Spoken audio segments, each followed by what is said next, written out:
मैंने दुनिया को समझा है, इंसान इस्लाम का फलसफा हयात समझा है। अल्लाह ने हमें बहैसियत इंसान सिर्फ इबादत के लिए पैदा नहीं किया। अगर ये मतलूब होता अल्लाह की ज़ात अक़दस को तो फरिश्ते तो कुछ कम नहीं थे। हज़रत अल्लामा इकबाल ने कहा है ना कि दर्द दिल के वास्ते पैदा किया इंसान को, वरना इताअत के लिए कुछ कम न थे करूबियां। अल्लाह ताला ने इस्लाम का जो नजरिया हयात कुरान करीम और सुन्ने हजूर करीम सल्लल्लाहु अलैहि वसल्लम के जरिए पेश किया है। याद रखें, हम पाकिस्तानी बिलखसूस ये समझते हैं कि हज करने से, नमाज पढ़ने से और रोजे रखने से, ज़कात देने से शायद हमारे गुनाह धुल जाते हैं।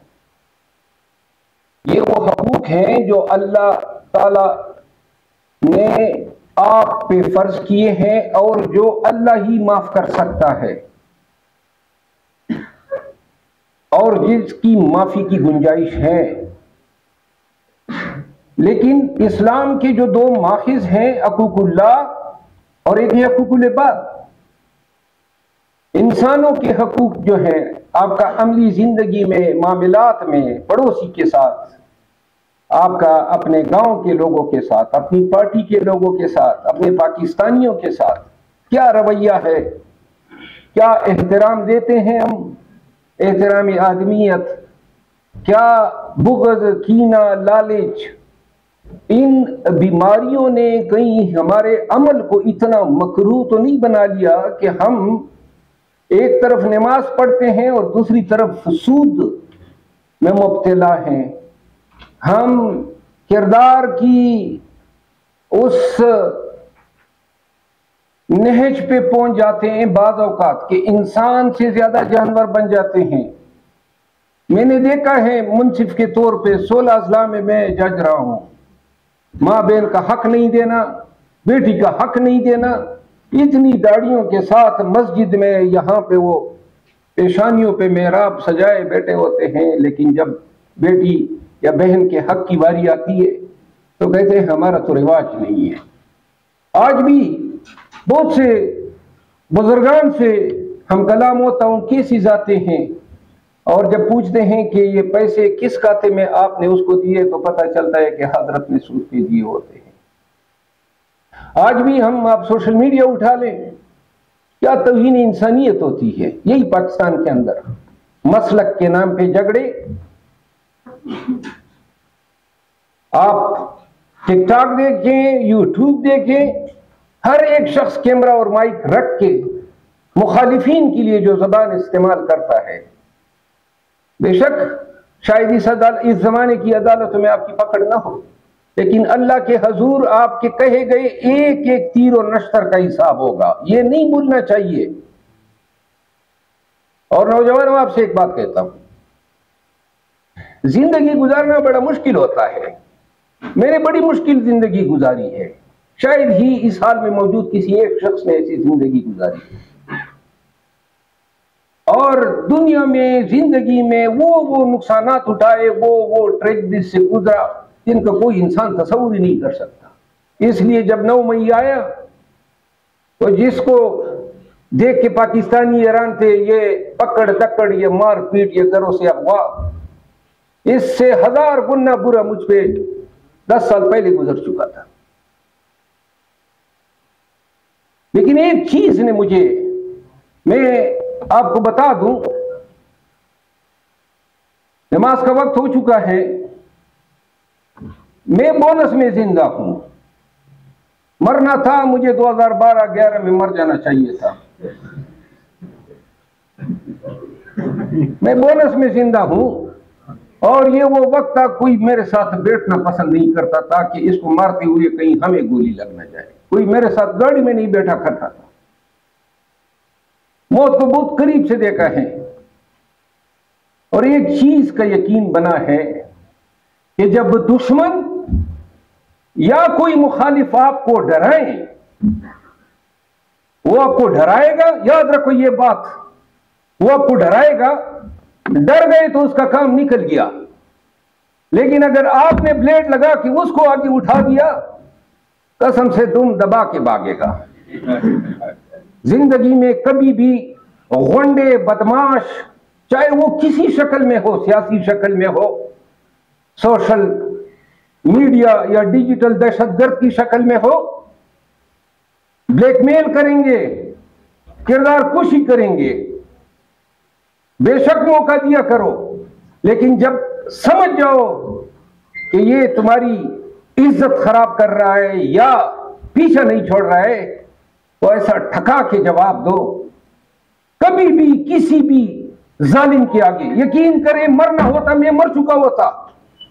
अगर मेरा मकाम किसी ने पाकिस्तानियों की नजर में खत्म करना होता तो बहुत सारे लोग जो सोशल मीडिया पे लगे खत्म कर चुके होते।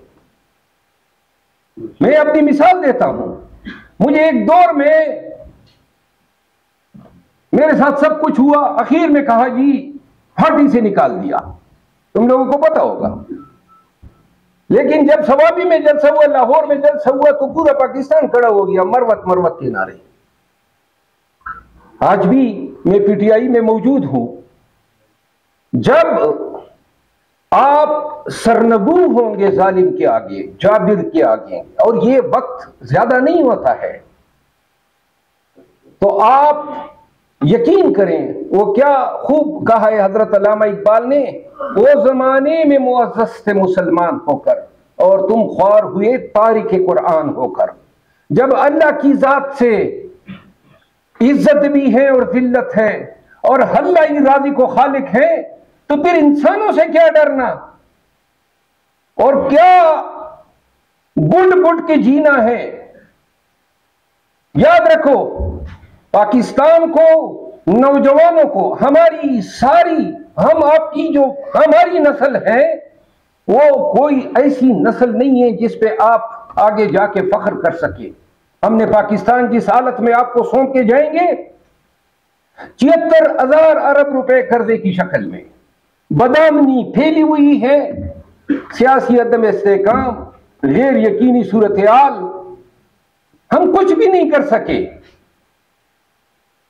लेकिन जिस मुआशरे में नौजवान तहैया कर ले, साउथ कोरिया की मिसाल आपके सामने है, और छोड़े जदीद मिसाल, तुर्की की मिसाल आपके सामने है, चाइना की मिसाल आपके सामने है, नौजवानों ने काया पलट दी। तो लिहाजा अपने असलाफ के रास्ते पे में न चलो। हमने शायद बुग़्ज़ सिखाया, कीना सिखाया, काहली सुस्ती सिखाई, बदउनवानी सिखाई, हम आपके लिए कोई इजादात न कर सके, हम आपके लिए पाकिस्तान की कोई तामीर नो न कर सके। आधा हिस्सा हमने गंवाया।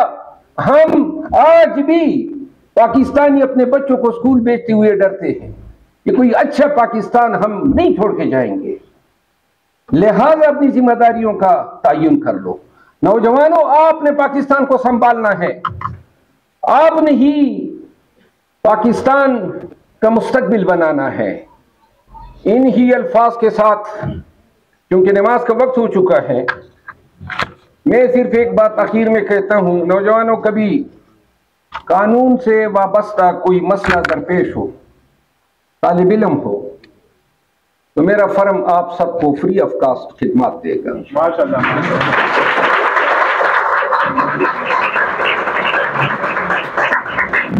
जाते जाते ये फिक्रा याद रखो, कभी किसी बदमाश, बुली, गुंडा, चाहे वो वर्दी में हो, चाहे वो सोशल मीडिया पे हो, चाहे वो बाजार में मूंछे थान के चल रहा हो, कभी ऐसे आदमी को जो है अपना मौला न बनाना, कभी ऐसे आदमी के आगे सरेंडर न करना, बल्कि मेरी तो मानो ऐसे तमाम लोगों को खूब अदमुआ करके जाओ ताकि किसी की जुर्रत ना हो। एक दफा इज्जत दोगे वो रास्ता बना लेता है।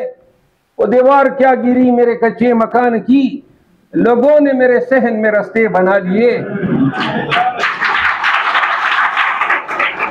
मैंने खुद बहुत से लोगों को एहतरामन मौका दिया, लेकिन आने वाले दिनों में आप देखेंगे ये बहुत से लोगों की चमड़ी उतारने जा रहा है। शुक्रिया।